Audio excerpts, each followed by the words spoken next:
Afternoon all.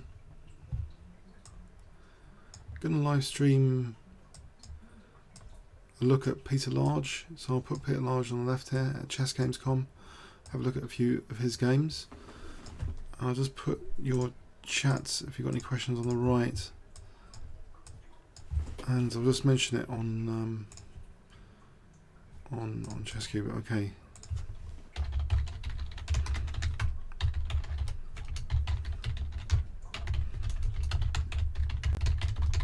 Okay, so yeah, Peter Large. Why I'm interested in Peter Large, I did once a video. Unfortunately, he was on the receiving end of Michael Adams. That is a video I did. This one, French Exchange Variation, which I saw firsthand in 1989. That was a great year for me, by the way. I won Lloyds Bank Junior under 18 that year. Okay, Peter Large. Why is he of interest? He used to win all George Goodwin quick plays. He probably won them more than any other titled player, the George Goodwin quick plays. I was speaking about Adams earlier, and I just remembered him. And also, I'd seen earlier a video by Andrew Martin on YouTube, which was pretty cool as well, about Basman, who was also a really, very interesting player. But Peter Large, I thought, was a really interesting player. And used to play with me blitz. And also, I remember this time he was beating me and Demis Hassapis. We were as a team against him. We still couldn't beat him in blitz. Consulting against him. He was really, really strong. And I think he was an accountant, and he gave up accountancy to go into chess.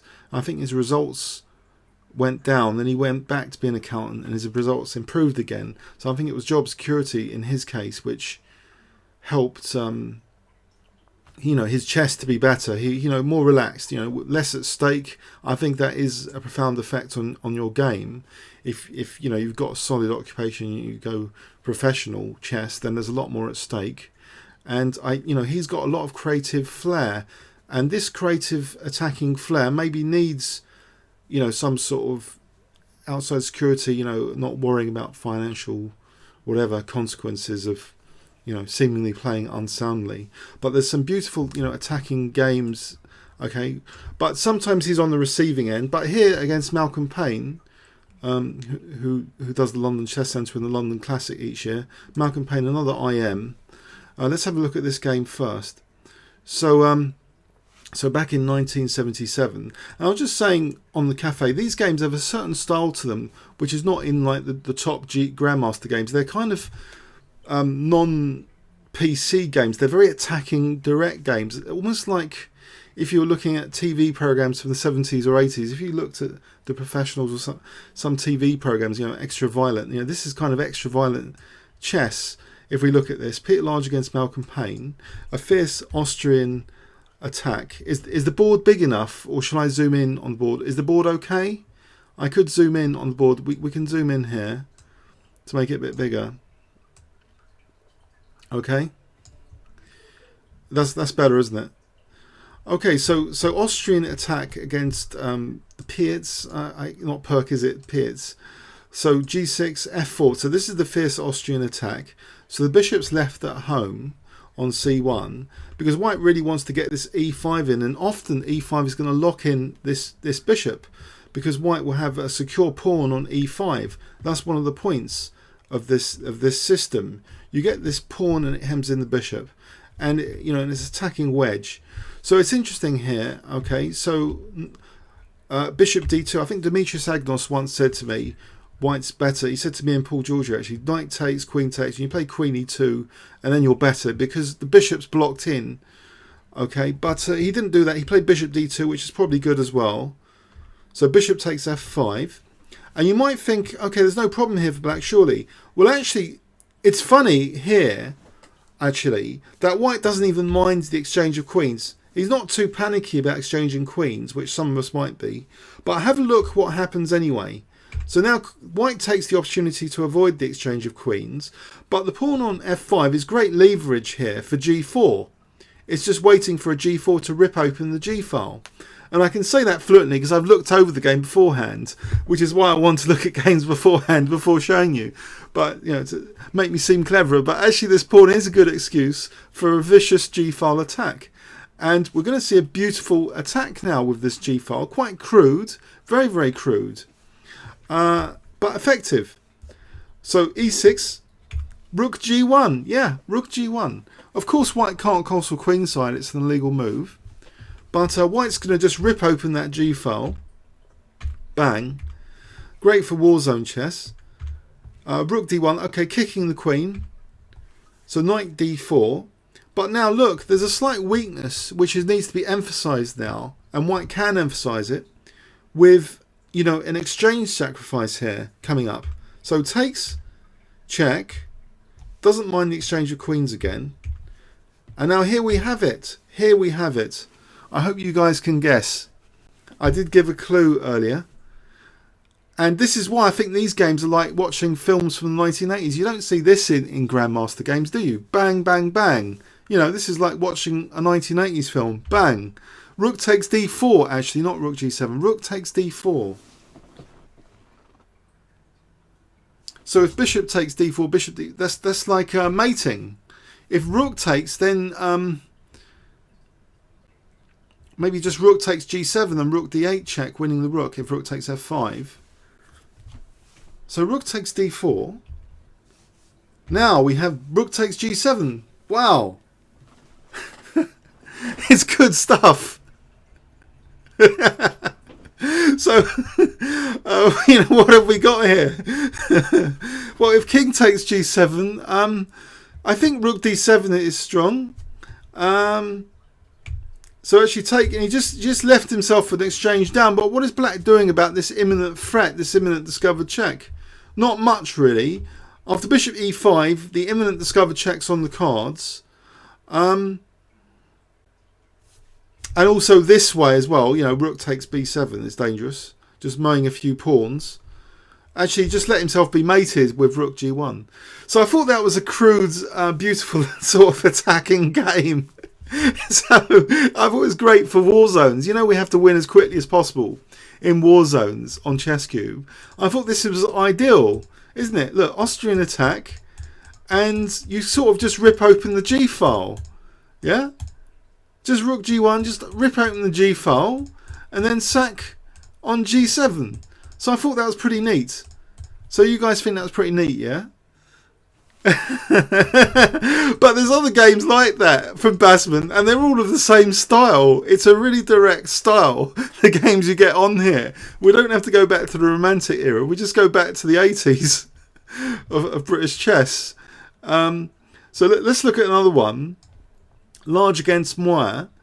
Andrew Moir, I think is a strong Scottish player. I hope I'm not being stupid to think he's a strong Scottish player. Okay, so let's see. So Lloyd's back in 1978, right? And this is a really vicious attacking game, right? The old Sozin attack where the bishop's coming out sort of classically to c4. You don't usually see this as much, this bishop c4. So in the Fischer era, I think bishop c4 was more popular. Am I right there? I might be right there. So e6, an old move, someone says. Okay, yeah. So, and now look at this crudity. So queen e2, he's going to castle queenside. And now g4, it's quite vicious to face. And bits are going to be pointing at black's king soon. g6, it's a nice little thematic move. And you might wonder, what on earth does g6 do? Well, it provides a semi-open g-file pressure. It provides leverage again. If HG, you've got leverage on the g6 pawn to open a file with h4, h5.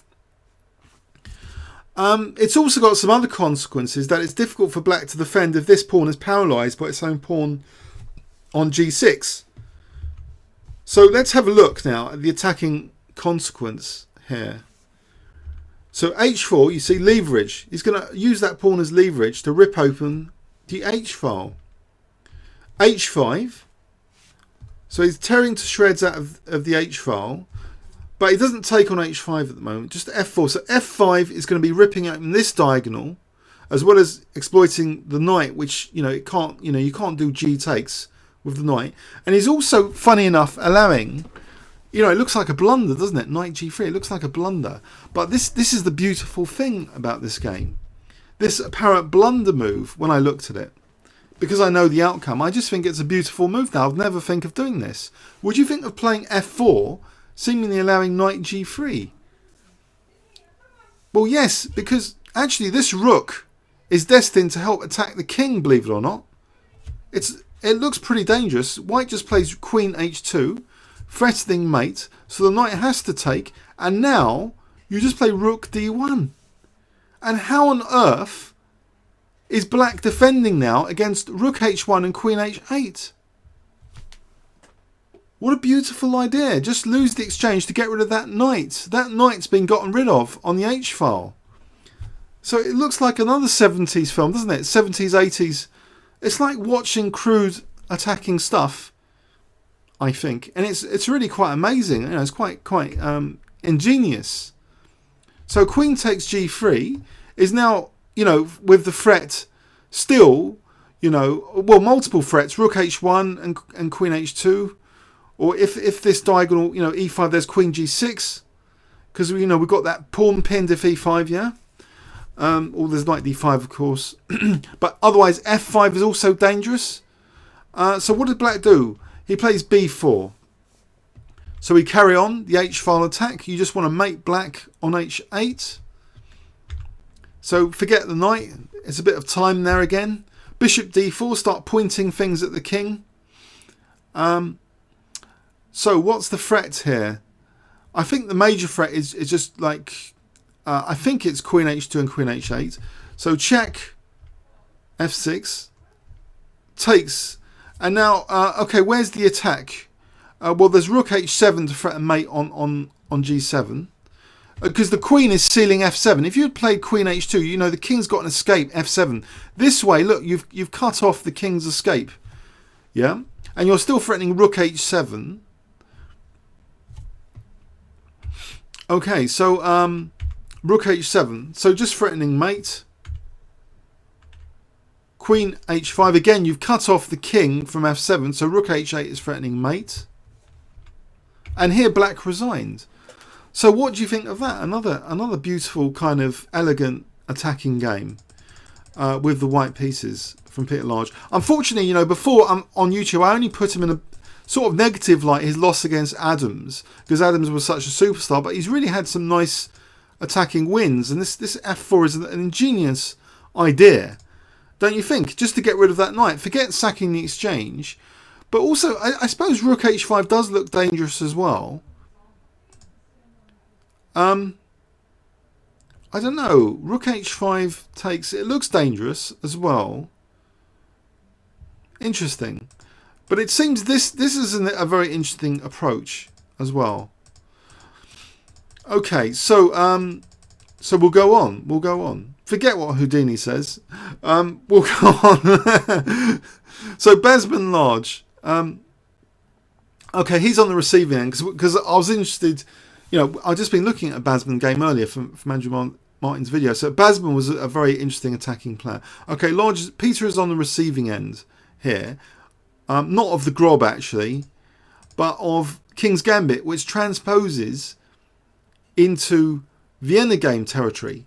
And it answers a big question for me, this game actually, because I have this position in war zones quite often, and I'm wondering sometimes, I've got this argument going on in my head here.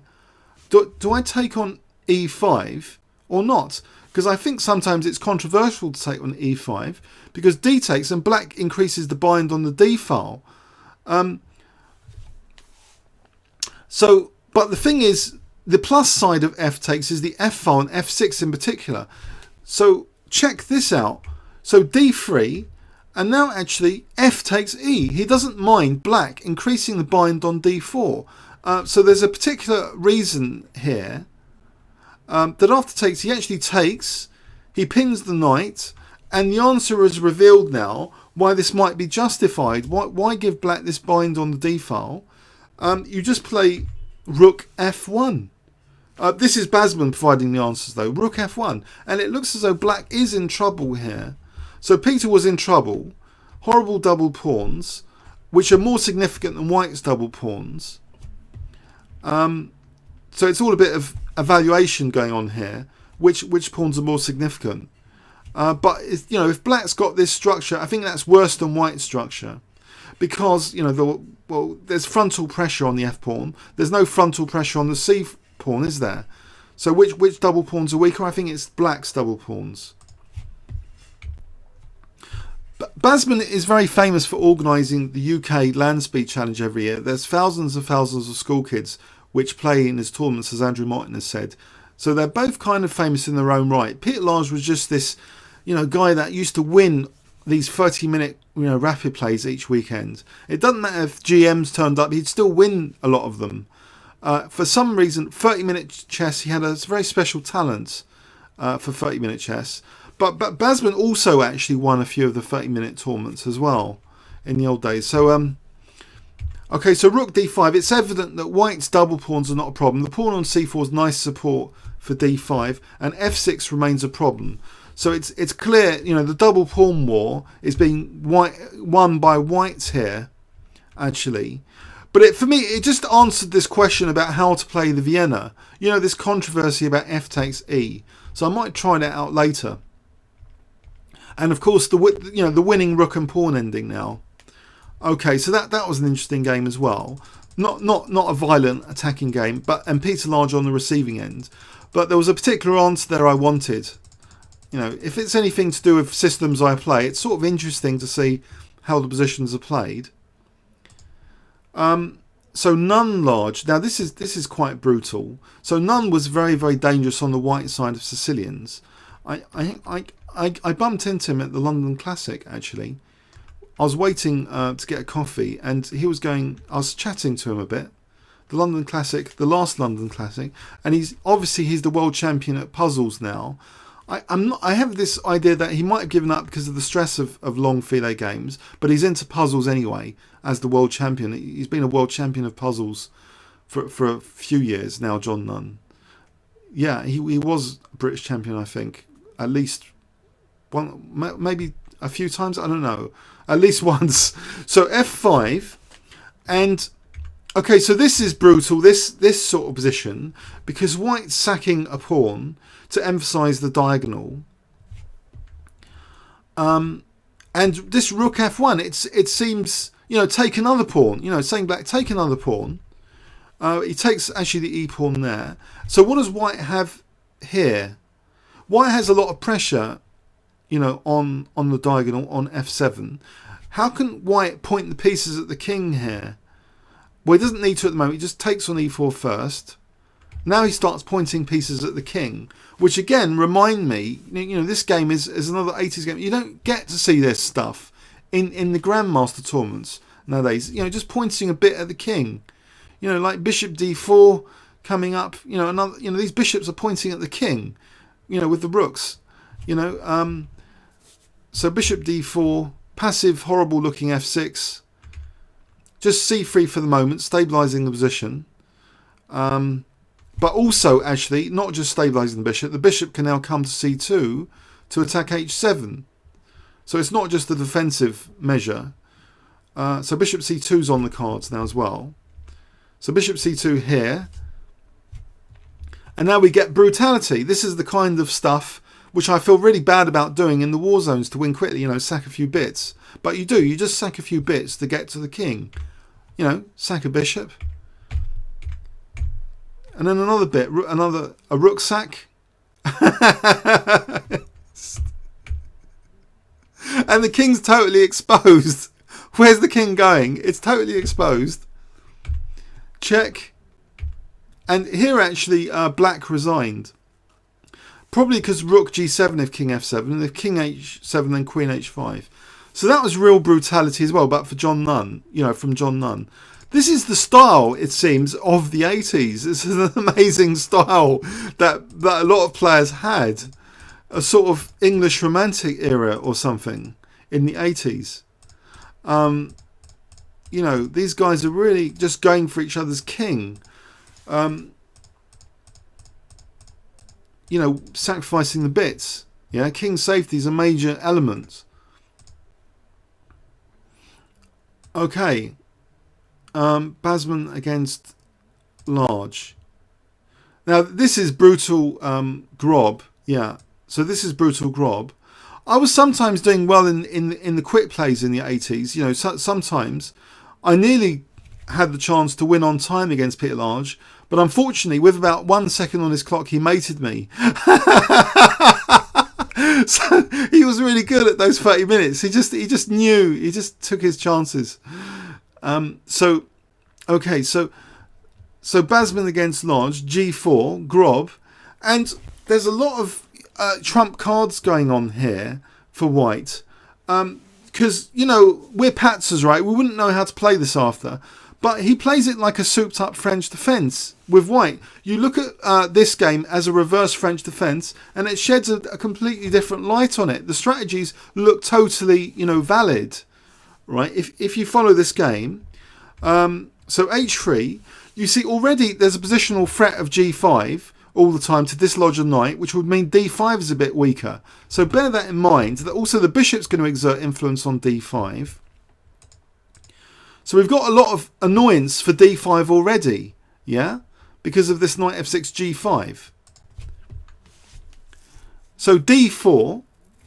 And look, French defence strategy. Remember the c4? It's like your French defence in reverse, but with added advantages of being able to, you know, dismantle d5 more easily because of g5. So already it looks kind of pleasant for white, but there's a brutal directness in Basman's game here, which I don't think many of us would consider coming up.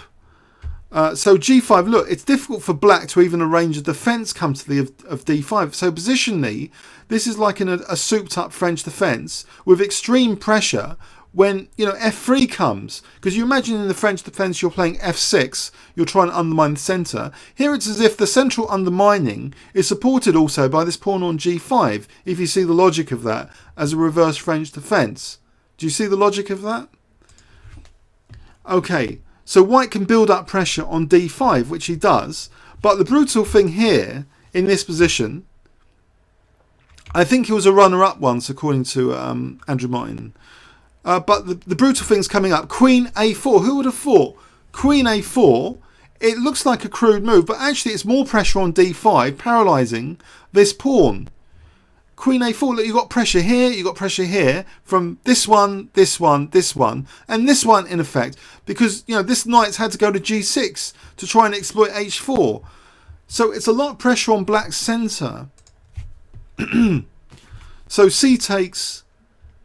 He takes off the queen. Now f3, you see, like in a French defence, where you play for f6, he's just played it like that.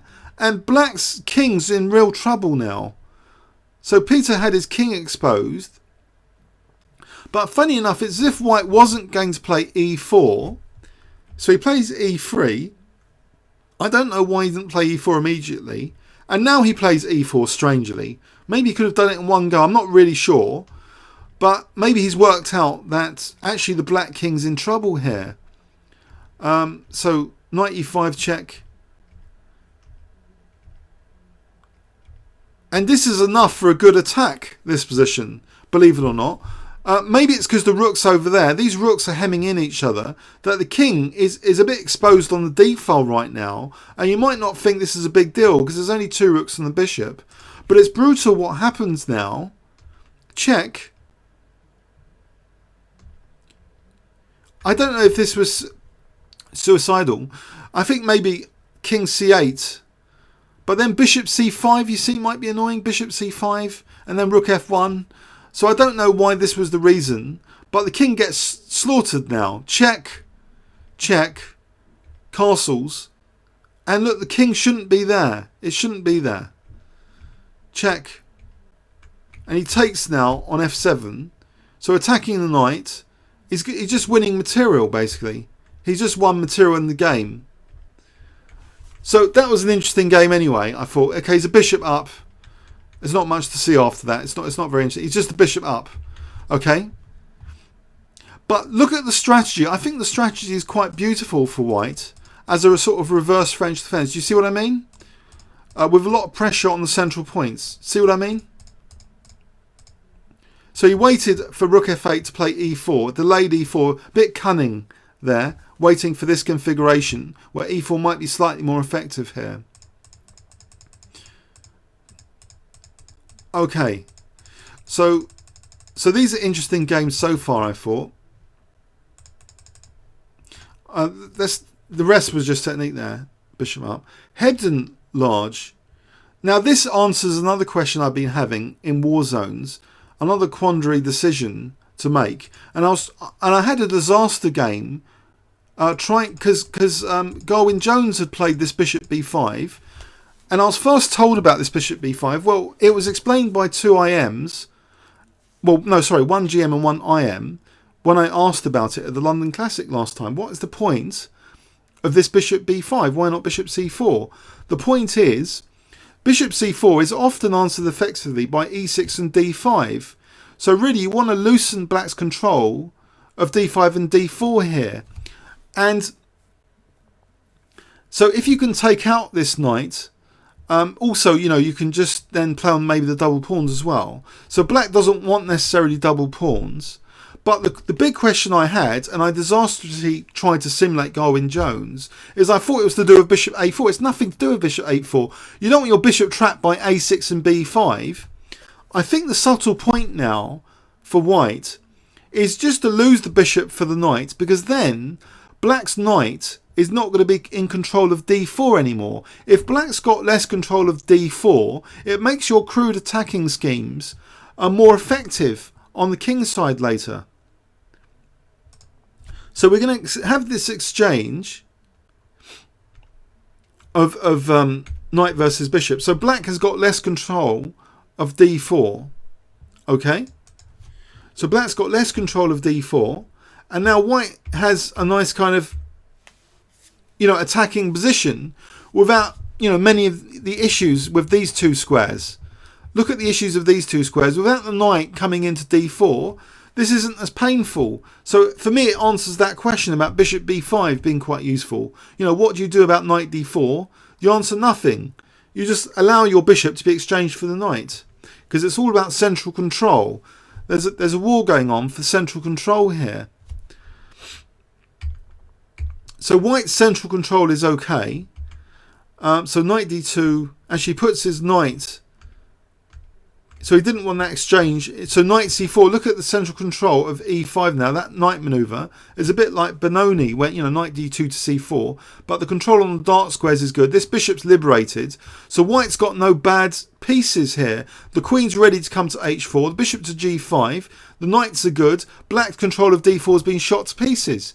Because usually, sometimes in my disastrous, you know, war zone games, black's got this huge knight on d4. So do you see what I mean? That bishop b5 has kind of been justified by just giving itself up for black's knight. Look at black's central control. It's far less than you would expect. Isn't that the case here? That white has the central control. So b5, the knight goes in nicely. Okay, knight takes d7, knight e2.